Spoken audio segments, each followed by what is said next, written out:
નમસ્કાર, સમાચાર સાથે હું છું અક્ષય. બુલેટિનની શરૂઆત કરીશું બિહારમાં પહેલા ફેઝના ઇલેક્શનની, બિહારના સંગ્રામની.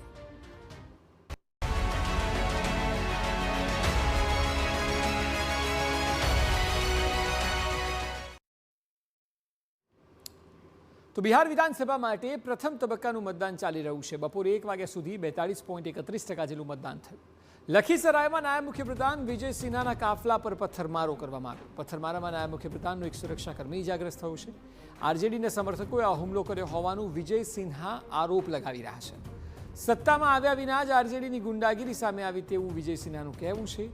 બૂથ પર મારા પોલિંગ એજન્ટને ધમકાવાયો, વોટ ન આપવા દેવાયો તેવો પણ આરોપ લગાવ્યો.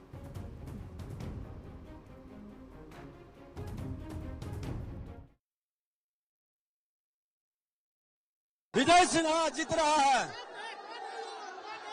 ये राजद का, जादव का गुंडा है, राजद समाज का। अच्छे जादव लोग को विजय वोट देने दिया और राजद का गुंडा राज कायम करना चाहता है। इन गुंडों के छाती पर बुलडोजर चलेगा। खोल के विजय सिन्हा उसके छाती पर चलाएगा। नहीं वोट देने दिया मेरा पोलिंग एजेंट को। તો મતદાન વચ્ચે આરજેડીએ પણ ગંભીર આરોપ લગાવ્યા. દાનાપુર વિધાનસભામાં તંત્રએ નૌકાનું સંચાલન બંધ કરાવ્યાનો આરજેડી આરોપ લગાવ્યો છે. હજારો મતદાતા મતદાન આપવા બૂથ સુધી પહોંચી નથી શકતા તેવું આરજેડીનું કહેવું છે. એક સ્ટીમરના ભરોસે 10,000 મતદાતાઓને છોડી દેવાયા છે. મહાગઠબંધનના મજબૂત બૂથ પર મતદાન ધીમું પાડવાના આક્ષેપ લગાવ્યા છે.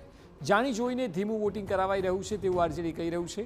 ગૌરા બેરામમાં બોગસ મતદાનનો પ્રયાસ કરનારા 2ની ધરપકડ કરવામાં આવી છે.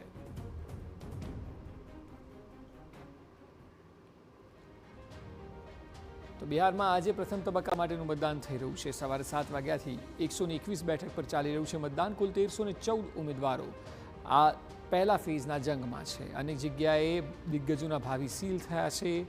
14 મંત્રીઓનો પણ સમાવેશ થાય છે. 4.25 કરોડથી વધુ મતદારો મતદાન કરવાના છે.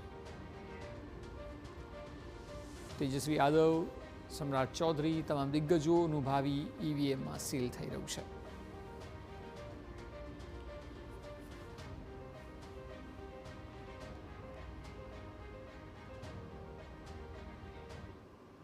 અને હવે વાત કરીએ